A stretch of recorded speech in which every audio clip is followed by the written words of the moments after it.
आज हमें समझना है कि जो एयरफोर्स का फेज 2 है उसमें किन किन प्रोसेस से हमें गुजरना होगा, या वो कौन कौन से टास्क हैं जो आपको फेज 2 प्रोसेस के अंदर कंप्लीट करने होंगे अपने एयरफोर्स सिलेक्शन सेंटर पर यानी एएससी पर जाके। इस वीडियो के माध्यम से मैं आपको एक कंप्लीट इंफॉर्मेशन साझा करूंगा, जो कि मेरा अनुभव रहा है फेज 2 का, वो भी मैं आपके साथ साझा करूंगा।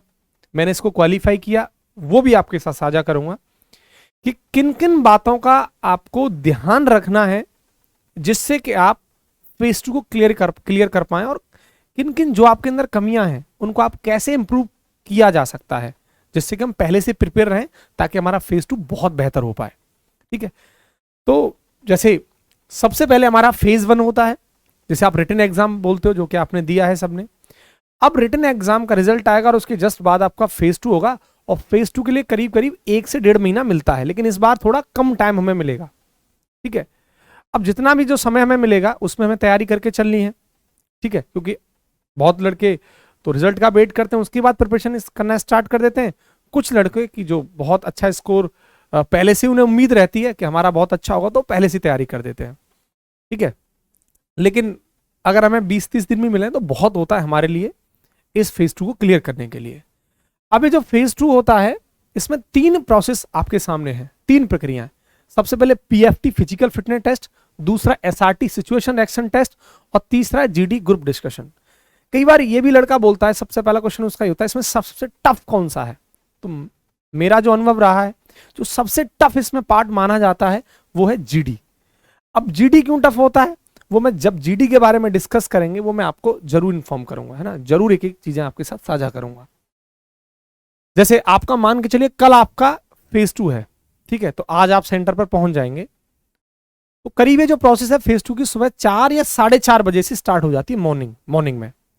और वहां सबसे पहले आपको वहां पर चेस्ट नंबर मिलेंगे और कुछ फॉर्म आपका फिल होगा एक, और जिन लोगों के टैटू वगैरह होता है, जैसे मेरे यहाँ हाथ पर है, तो उस तरीके से उनको 2-3 फोटो मांगते हैं वो लोग। तो आप पहले से चीज को ध्यान रखें, जिनके टैटू हो पहले से ही 1-2 दिन पहले फोटो लेके जाएं इसका, है ना।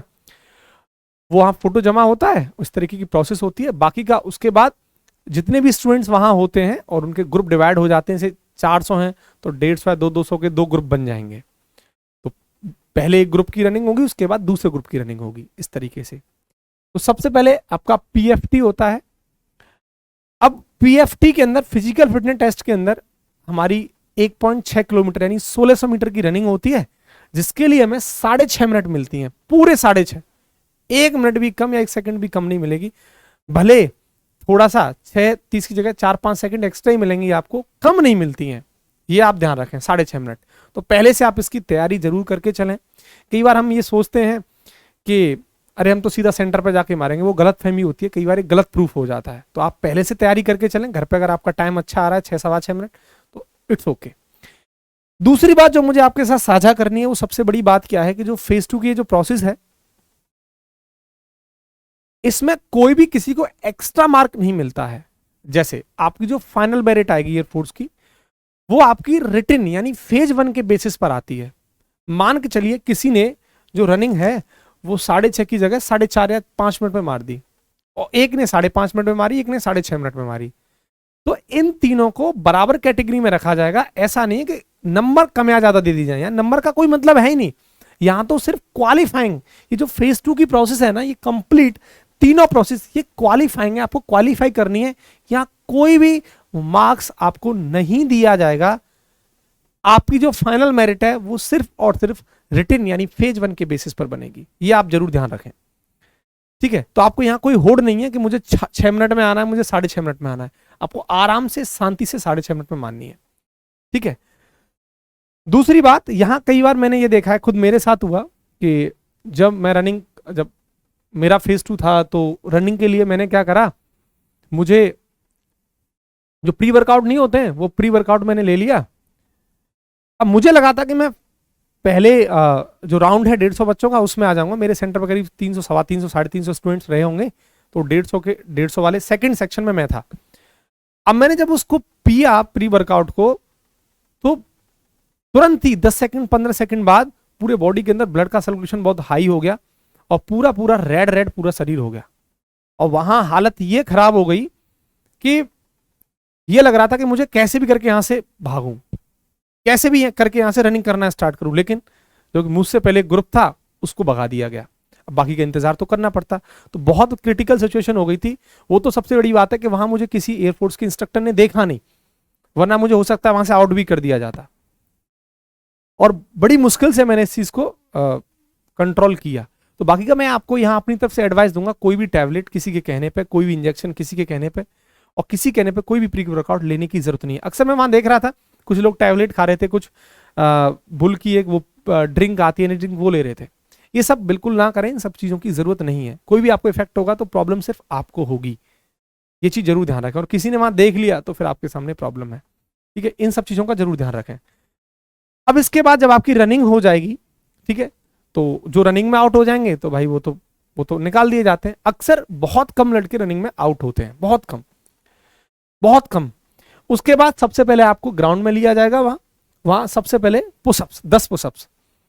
अब जो पुशअप्स हैं वो आपको कुछ इस तरीके से मरवाई जाती हैं कि जैसे आप पुशअप्स की पोजीशन में आ गए, डाउन आपके जो पीटे होंगे वो बोलेंगे डाउन, तो 2 या 3 सेकंड का होल्ड रखेंगे, फिर अप, फिर डाउन, 2 या 3 सेकंड का होल्ड रखेंगे। ऐसा नहीं कि जब हम घर पे डिप्स मारते हैं तो सीधा फास्ट, नहीं, 2-3 सेकंड का वो होल्ड रखते हैं और उसके बाद आप आते हैं। इसी तरीके से पूरी प्रोसेस होती है। अब मैं आपको बता दूं, कई बार लड़के इस पुशअप्स में भी आउट हुए हैं। मेरे पास ऐसे करीब 8 से 10 उदाहरण हैं जो मैं ये बता रहा हूं आपके सामने। बहुत लड़के जिनके 70 में से 55, 56 मार्क्स थे, जो मेरी जानकारी में है, जो कि आज घर बैठे हैं सिर्फ किसकी वजह से, वो पुशअप्स नहीं क्लियर कर पाए और घर आना पड़ा। क्योंकि उन्होंने क्या कहा था, मार देंगे रनिंग, मार देंगे पुशअप्स हम तो। और वो कभी उन्होंने पुशअप्स की तैयारी नहीं करी थी, सीधा सेंटर पर जाके पुशअप्स मारी थी, तो पॉसिबल नहीं हो पाया था। ये उनके साथ होता है जो पहले से फिजिकल वर्क नहीं करते, सिर्फ पढ़ाई पे ध्यान देते, उनके साथ ऐसा होता है। आप एक चीज ध्यान रखें, रिटन क्वालिफाई करना ही आपका सिलेक्शन नहीं है। आपको जो फेज 2 की प्रोसेस है इसके साथ भी आपको गुजरना है। कहीं भी कोई भी छोटी सी चूक हुई तो भुगतना आपको होगा, ये ध्यान रखना, हल्के में नहीं लेना है, प्रिपरेशन आपको करनी होगी। तो आप अगर यहाँ 10 पुशअप्स मंगवा रहा है, डेली आप 50, 60, 70, 70, 80 पुशअप्स की प्रिपरेशन करो, जिससे कि वहां जाके 10 इजिली मार पाओ आप। इसके बाद आपका 20 स्क्वाट्स मरवाए जाते हैं। स्क्वाट्स की पोजीशन अगर आप गलत करोगे तो एक बार आपको इन्फॉर्म कर दिया जाएगा, स्क्वाट्स में वहां बता दिया जाएगा। फिर आप दोबारा से गलत कर रहे हो मान के चलो, और पीटे की नजर आप पर पड़ गई, तो आपको निकाल दिया जाएगा वहां पर। और जब वो जितने भी ग्रुप थे आपके, उसके बाद दोबारा से आप पर करवाया जाएगा। एक मौका सबको मिलता है, ठीक पुशअप्स में भी एक दूसरा मौका आपको मिलेगा अलग से। आप वहां भी नहीं कर पाते हो तो फिर आपको बाहर किया जाएगा। सेम आपका सेटअप्स है। अब कुछ लड़के सेटअप्स क्या करते हैं, इस तरीके से एक मतलब बैंड करके पैर को मारते हैं, ये उस तरीके से वहां नहीं कराया जाता। वहां पुशअप कैसे होती है, सीधा पैर एकदम स्ट्रेट पैर होता है। तो इस तरीके से आपकी सेटअप्स होती हैं 10, ठीक है। यहां भी पोजीशन मैटर कर जाती है। अगर आप गलत कर रहे हो तो अगर पीटे की नजर आप पर है वहां, तो आपको वो दोबारा से कराएंगे ग्रुप के बाद। अगर वहां आप गलत कर रहे हो तो फिर आपको आउट कर दिया जाएगा। अमूमन इस कंडीशन में बहुत कम लड़कों को आउट किया जाता है, लेकिन किया जाता है, कंडीशन बनती है, इसको आपको नजरअंदाज नहीं करना है। ये आपका हो गया, आपका पीएफटी हो गया। इसके बाद आप जाएंगे, ठीक है, सेंटर में जाएंगे, ग्राउंड से सेंटर की तरफ जाओगे। अब जब सेंटर में जाओगे तो वहां कुछ आपकी वेरिफिकेशंस होंगी, ठीक है, वहां। उसके बाद आपको एसआरटी, सिचुएशन रिएक्शन टेस्ट, मुझे लग रहा है कि पीएफटी के बाद सीधा वो बिठा देते हैं, ज्यादा वेरिफिकेशन नहीं होता। एसआरटी के बाद वेरिफिकेशन होता है, राइट। तो पीएफटी के बाद सीधा आप हॉल में पहुंचोगे एसआरटी के लिए। एसआरटी को हम अडेप्टेबिलिटी टेस्ट 1 भी बोला जाता है, और इसी को कई लोग साइकोलॉजी टेस्ट भी बोल देते हैं, बात एक ही है, ठीक है। अब एसआरटी की जो सबसे बड़ी खास बात क्या है, वो आपको जरूर यहां समझनी चाहिए और सुननी चाहिए। वो सबसे पहले क्या है कि एसआरटी, मैं पहले ही बता चुका हूं, ये क्वालिफाइंग है, इसमें कोई भी एक्स्ट्रा मार्क नहीं है। यहां आपको कोई भी नेगेटिव मार्किंग नहीं होगी। सिचुएशन रिएक्शन टेस्ट होगा आपका, जिसमें आपको टोटल जो क्वेश्चंस होंगे वो 45 क्वेश्चंस होंगे, और जो मिनट होंगी वो होंगी 30 मिनट, 30 मिनट। और ये जो पेपर होगा आपको एमसीक्यू बेस्ड होगा और बायलैंग्वेज होगा, मतलब इंग्लिश और हिंदी दोनों भाषाओं में आपको क्वेश्चंस वहां देखने को मिलेंगे। आप किसी भी लैंग्वेज को प्रेफर कर सकते हैं, और आपको ओएमआर सीट मिलेगी, और उसमें आपको ब्लैक पेन से गोला भरना है, ठीक है। और जो पेपर आपको दिया जाएगा वो वहीं आपसे ले लेते हैं, आपको घर नहीं लाने दिया जाता, ठीक है। अब जो 45 क्वेश्चंस हैं, इनमें से करीब जो 40 क्वेश्चंस होते हैं वो सिचुएशन रिएक्शन पर बेस्ड होते हैं, लेकिन 5 क्वेश्चंस मैं आपको बता दूं, ध्यान से सुन लेना, 5 क्वेश्चन उसमें रीजनिंग के होते हैं। वो रीजनिंग के क्यों? टाइम मैनेजमेंट की वजह से वो रीजनिंग के क्वेश्चन डालते हैं, ठीक है। अब 5 क्वेश्चंस में एक ब्लड ग्रुप का एक क्वेश्चन जरूर आपको मिलेगा, 2 क्वेश्चन कोडिंग और डिकोडिंग के जरूर मिलेंगे, और 1 से 2 क्वेश्चन नंबर ऑफ सीरीज का मिलेगा, नंबर सीरीज का। तो आपका ये रीजनिंग का जरूर आपको तैयार रहना है इनके लिए, ठीक है। अब क्वेश्चन सबसे बड़ा ये है कि इसमें कोई भी नेगेटिव मार्किंग नहीं होती है। अब मैं जो समझाना चाहता हूं कि एसआरटी में लड़के आउट हो जाते हैं जनरली, बहुत कम, लेकिन वो बहुत कम क्यों होते हैं, क्या ऐसी सिचुएशन बन जाती है? तो पहली तरफ मेरी तरफ से आपको जो सुझाव है, पहला सुझाव ये है कि आपको 45 के 45 क्वेश्चंस अटेम्प्ट करने हैं, पहली बात। यानी कैसे भी करके आपको ये 44 या 43 क्वेश्चन नहीं छोड़ने हैं, आपको 45 के 45 क्वेश्चन करने हैं। अगर आपने 45 क्वेश्चन नहीं किए, आपने सिर्फ 44 क्वेश्चन किए हैं, तो आप वहां से बाहर का रास्ता आपको देखना पड़ेगा। ये मैं आपको अपने अनुभव से बता रहा हूं और ये सच है, फैक्चुअल है, ध्यान रखना ये बात। जो कैंडिडेट्स आउट हुए थे वहां मेरी बात हुई उनसे कि भाई तुमने कितने क्वेश्चंस किए, और एक बार नहीं, बहुत बार, ठीक है। दूसरा, जो स्टूडेंट्स एसआरटी में आउट हुए, मैंने उनसे पूछा कि भाई कितने क्वेश्चंस तुम लोगों ने किए, कि 38 या 40। जो सिलेक्ट हुए, मैंने उनसे पूछा कि तुमने एसआरटी में कितने किए, 45। तो पहली जो मेजर चीज इसमें देखी जाती है वो ये है कि 45 क्वेश्चंस आपको अटेम्प्ट करने हैं। क्योंकि दूसरी बात, यहां पर किस तरह के क्वेश्चंस आपको देखने को मिलेंगे वो आपको जरूर समझना है। मैं आपको सामने 3 एग्जांपल लेके आया हूं, वो जरा ध्यान से समझो। एक पहला प्रश्न आपके सामने है, एक इस तरह के क्वेश्चंस आपको एसआरटी में मिलेगा। पहले आपको इंग्लिश दे रखी होगी, फिर क्वेश्चन की हिंदी दे रखी होगी। हो सकता है मैंने क्वेश्चन में हिंदी नहीं डाली है, हो सकता है किसी क्वेश्चन में हिंदी दे दी हो, ठीक है। लेकिन आप जब वहां जाओगे, आपको पहला इंग्लिश फिर हिंदी, और फिर ऑप्शन की इंग्लिश फिर हिंदी, उसके नीचे आपको दोनों लैंग्वेज में मिलेगा। जैसे क्वेश्चन हमारे सामने कि your car driver invited to you her daughter's marriage, you would. आपके कार चालक ने आपको अपनी बेटी की शादी में आमंत्रित किया। Option A, congratulate him and make up some excuse for not being able to attend, ठीक है। उन्हें आप बधाई देंगे और शादी में न जाने का कोई बहाना बना लेंगे आप, ठीक है, एक्सक्यूज दे देंगे आप। दूसरा, अटेंड द वेडिंग, शादी को आप अटेंड करेंगे। और तीसरा, buy a gift for his daughter and will send it those him by someone else, ठीक है। किसी को आप उनकी बेटी के लिए आप गिफ्ट खरीदेंगे और किसी के द्वारा आप वहां भिजवा दोगे। और तीसरा, कंप्लीटली इग्नोर हिम, आप उसे इग्नोर कर देंगे पूरी तरीके से। आपके हिसाब से क्या ऑप्शन होगा? मैं आपको बता दूं पहले कि एसआरटी में कुछ क्वेश्चन तो आपको ऐसे मिलेंगे जिनमें चारों के चारों ऑप्शन सही होंगे, चारों के चारों ऑप्शन एकदम सही होंगे। तो आप जो क्वेश्चन का आंसर दे के आ रहे हो, इसका मतलब वो गलत नहीं है। क्यों?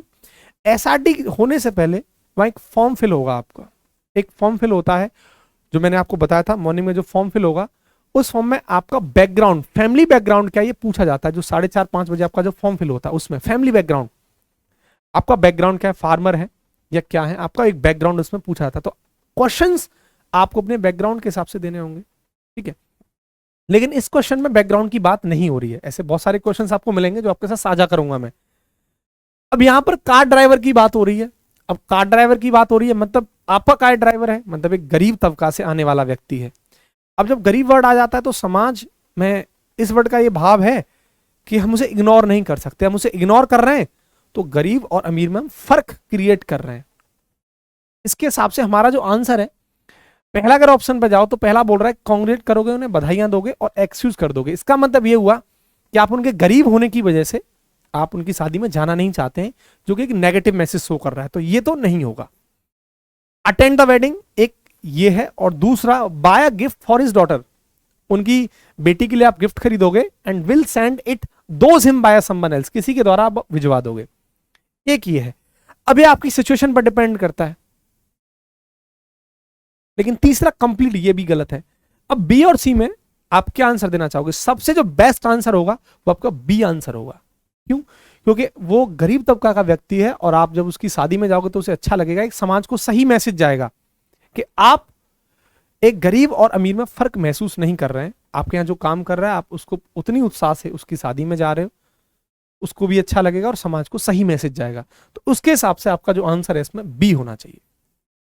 जैसे एक अगला प्रश्न और है, your sister's marriage is fixed any and your relative refuse to give loan या मनी, तो आप क्या करेंगे? तो आपकी जो सिस्टर है उसकी शादी तय हो गई है, तो आपके जो रिश्तेदार हैं उन्होंने अक्सर शादी में जो पैसे देने से मना कर दिया है, तो आप क्या करेंगे?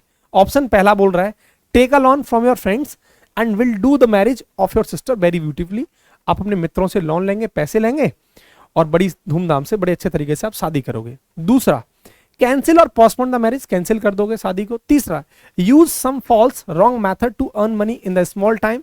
और D, do nothing and will wait for some miracle to happen. ठीक है, अगर ऑप्शन ए की तरफ हम मूव करें तो ऑप्शन बी की तरफ मूव करें तो बोल रहा है कैंसिल और पोस्टपोन द मैरिज।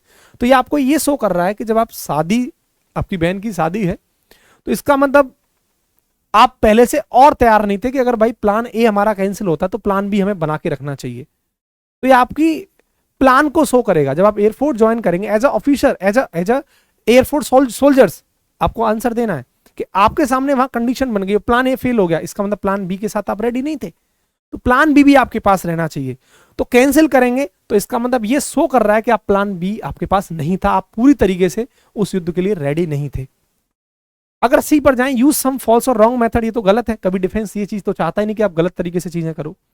और D, do nothing and will wait for some miracle to the happen, आप कुछ नहीं करोगे और एक मैरिकल का इंतजार करोगे कुछ हो, आप हाथ पे हाथ रख के बैठे रहोगे। तो ये बिल्कुल गलत है कि आपके अंदर कोई भी डिसीजन लेने की क्षमता नहीं है, जो कि डिफेंस का एक नेगेटिव सेंस है, जो कि आपके लिए नेगेटिव पॉइंट है। ए ऑप्शन पर जाओगे तो बोल रहा है कि अपने मित्र से लोन लोगे और बड़े अच्छे तरीके से शादी करोगे। इसका मतलब ये हुआ कि आप पहले से प्रिपेयर थे कि अगर इन्होंने मुझे लोन या पैसा नहीं दिया तो मैं अपने मित्रों से लोन लूंगा। तो इसका मतलब आपका डिसीजन लेने की क्षमता बहुत अच्छी है और आप पहले से प्रिपेयर हैं उस काम के लिए। तो इसमें जो आंसर सही होगा वो एकदम ए आंसर सही होगा। अच्छा, अगला जो क्वेश्चन है वो बहुत बहुमूल्य है और बहुत जरूरी है समझना। अगला क्वेश्चन हमसे बोल रहा है कि he was walking on the road, suddenly he saw a snake crossing the road. ठीक है, और सो ही मतलब आप, उसे सांप को देखा और चिल्लाया बचाओ बचाओ और भाग गया। बी, उसने सांप को उठाया, उसे पकाया और उसे खा गया। सी, उसने सांप को उठाया, गले में लपेटा और खिलना शुरू कर दिया। वह थोड़ी देर तक वहां रुका, जब सांप ने रास्ता पार कर लिया तो वह अपने रास्ते पर आगे चल दिया। वीडियो को पॉज करो और 1-2 मिनट सोचो क्या आपके हिसाब से आंसर हो सकता है। देखो, इसका जो आंसर है ना वो चारों एकदम सही है, कोई भी गलत नहीं है। मैंने आपको अभी बताया था कि आपको एक पहले फॉर्म भरवाया जाता है कि आपका फैमिली बैकग्राउंड क्या है, तो आप क्या फैमिली बैकग्राउंड के हिसाब से इसमें आंसर दोगे। जैसे मान के चलो मेरा जो फैमिली बैकग्राउंड है वो, मैं एक गांव से आता हूं और मैंने सांप देखे हैं, कोई दिक्कत नहीं है, लेकिन मुझे उनसे खेलने की आदत नहीं है, उनको खाने की आदत नहीं है और ऐसा डरने की आदत नहीं, क्योंकि मैंने देखा है। तो मेरे लिए जो आंसर हो सकता है वो क्या हो सकता है कि वह थोड़ी देर तक वहां रुका, जब सांप ने रास्ता पार कर लिया तो वह अपने रास्ते पर आगे चल दिया। मेरे हिसाब से आंसर हो सकता है। मान के चलिए एक दिल्ली का रहने वाला लड़का है, एक बंबई का रहने वाला लड़का है जिसने सांप देखे नहीं। जो लोग कॉकरोच से डर जाते हैं, कॉकरोच कहती है हालत खराब हो जाती है, जब उन्होंने सांप देखा तो क्या कंडीशन होगी सोचो। तो क्या है कि उसने सांप को देखा और चिल्लाया बचाओ बचाओ और भाग गया, तो वो उसके फैमिली बैकग्राउंड। ठीक है, दूसरा, उसने सांप को उठाया और उसे पकाया और उसे खा गया। मान के चलो कोई, जैसे चाइना में आपने देखा है लोग खा जाते हैं कुछ भी, तो ऐसा अगर ऐसे कोई बैकग्राउंड का आदमी है भारत में तो वो, उसके लिए एकदम सही आंसर हो सकता है। तीसरा, उसने सांप को उठाया, गले में लपेटा और खिलना शुरू कर दिया। हमारे समाज में एक सपेरा समाज भी होता है और सपेरे जो लोग होते हैं वो सांपों को अच्छे तरीके से हैंडल करना जानते हैं। तो अगर सपेरा व्यक्ति होगा तो सांप को उठाएगा, गले में लपेटेगा, खिलना शुरू कर देगा। अभी डिपेंड कर रहा है कि वो एस्पिरेंट्स जो है वो किस तबके का है, किस समाज का है, मतलब कैसा बैकग्राउंड है उसका, उसके हिसाब से इसका आंसर होगा। तो कोई भी ऑप्शन, ऐसे भी आपको क्वेश्चंस मिलेंगे, लेकिन मैं आपको खास बात करके एक बात बता देता हूं, जो गलती एसआरटी में निकलने की होती है। एसआरटी में ऐसे कौन से तरीके हैं जिनसे हमें बाहर कराया जाता है। पहला जो प्रश्न है वो है सारे के सारे क्वेश्चन अटेम्प्ट न करना 30 मिनट में। अगर आपने क्वेश्चन छोड़ा है मतलब आप आउट होंगे, निश्चित है ये। दूसरा तरीका क्या है बच्चों? दूसरा तरीका है कि मान के चलिए आपके पास 25 मिनट में आपने, मान के चलो 20 क्वेश्चन अटेम्प्ट कर पाए, बाकी के अभी तो हमारे पास बहुत क्वेश्चंस बचे, अब हमारे पास टाइम नहीं है। अब उसने क्या करा, ध्यान से इस बात को गहराई से सुनना, ये क्वेश्चन अपने फैमिली बैकग्राउंड से उसने ये कर दिया, ठीक है, डन। आगे इसी तरीके के क्वेश्चन मिला और उसने इसका आंसर कुछ और कर दिया। आगे भी क्वेश्चंस रिपीट हो जाते हैं, ये ध्यान रखना। उसने जल्दबाजी में कोई और ऑप्शन मार दिया, तो इसका मतलब वहां फेक पर्सनैलिटी आपकी शो हो गई। क्या फेक पर्सन, क्योंकि रीजनिंग का क्वेश्चन डालने का मतलब यही है कि टाइम, आप टाइम कम हो तो आप डिसीजन लेने की क्षमता कैसी होगी आपकी, रीजनिंग के क्वेश्चन इसलिए डाले जाते हैं। तो आपको फेक पर्सनैलिटी ये भी आपका वहां देखा जाएगा, इस चीज पर जरूर ध्यान दें, ठीक है। ये 3 एग्जाम्पल से मैंने आपको समझाने की कोशिश की। और इसके बाद फिर क्या होगा, एसआरटी आपसे वहां कॉपियां ले ली जाएंगी और रिजल्ट आएगा, ठीक है। और जो लड़के फेल होंगे उनको निकाल दिया जाएगा, अपना घर पहुंच जाएंगे आराम से। और जो जिन्होंने एसआरटी क्लियर किया है उनको जीडी के लिए वहां से निकाला जाएगा, आराम से वहां खाना पीना आप जो भी है खा सकते हैं, ठीक है। वहां अंदर आपको मिलेगा चीजें, ठीक है। दूसरा, वहां आपका वेरिफिकेशन होना स्टार्ट होगा, डॉक्यूमेंट वेरिफिकेशन होगा, हम वेरिफिकेशन होगा, फोटो आपके लिए जाएंगे, फॉर्म भरवाए जाएंगे।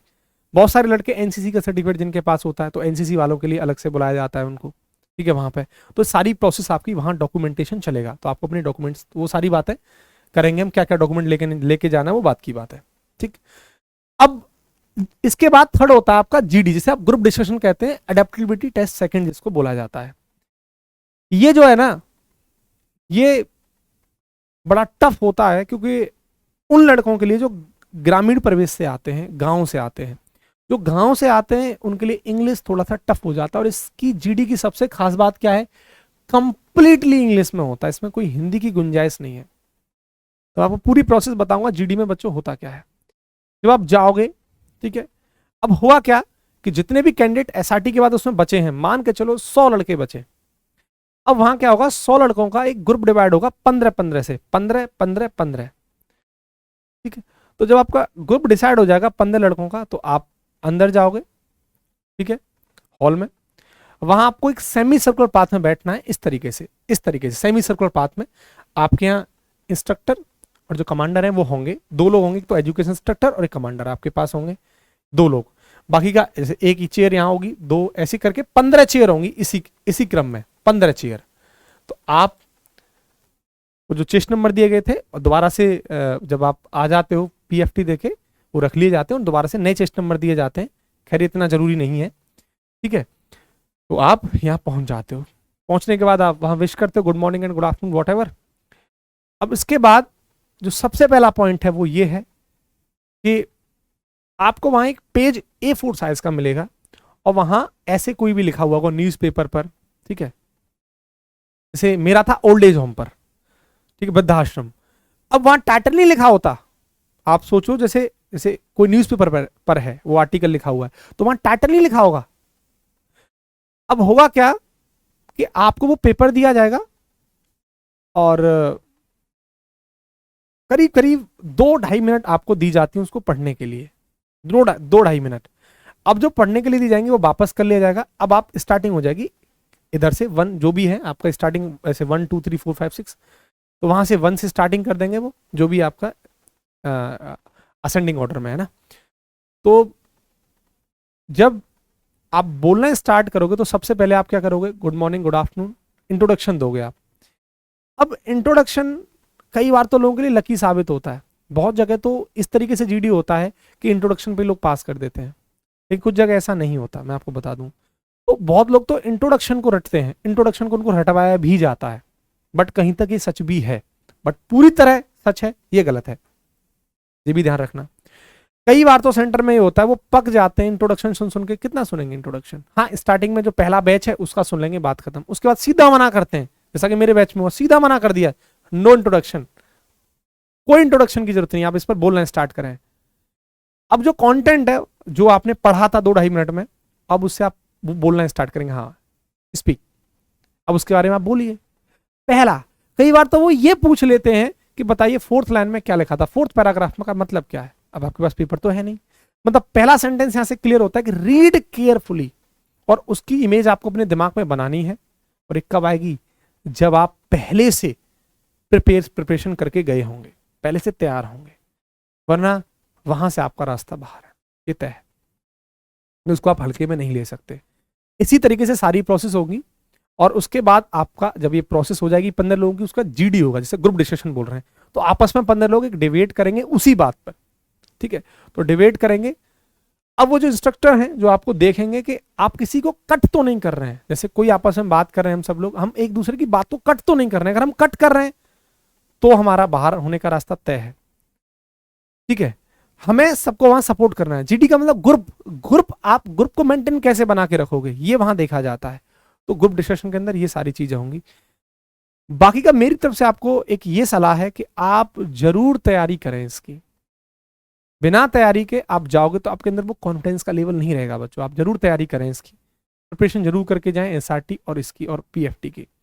बाकी का जब आपका इस जीडी हो जाएगा आपको बाहर कर दिया जाएगा, सभी लोगों का इस तरीके से जीडी इस प्रोसेस को गुजरना होगा और उसके बाद एक रिजल्ट बाद में अनाउंसमेंट होगा।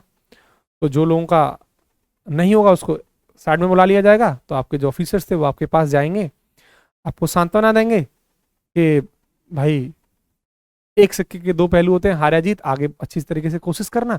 अब आप आ जाओगे प्रेम और प्यार से पूर्वक, और उसके बाद जो बचे हुए कैंडिडेट्स हैं अब उनको मेडिकल की डेट दी जाती है और कुछ डॉक्यूमेंट वेरिफिकेशन होता है, अब उसके बाद आपका मेडिकल की प्रोसेस गुजर जाती है, ठीक है। तो ये पूरी प्रक्रिया थी जो मैंने आपको पूरा कंप्लीट एनालिसिस किया है।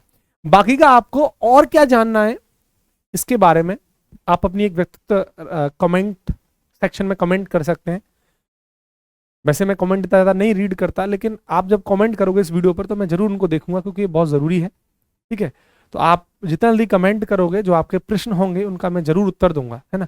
और हो सकता है उन पर कोई वीडियो बनाना की जरूरत पड़ी तो मैं जरूर बनाऊंगा, और क्या क्या डॉक्यूमेंट की नीड पड़ेगी उस पर भी एक वीडियो मैं बना दूंगा, है ना। कौन कौन से डॉक्यूमेंट आपको लेके जाने चाहिए। आई होप आपको मेरी सारी बातें समझ में आई होंगी। बाकी का आपको इन सारी बातों का ध्यान रखना है, ठीक है।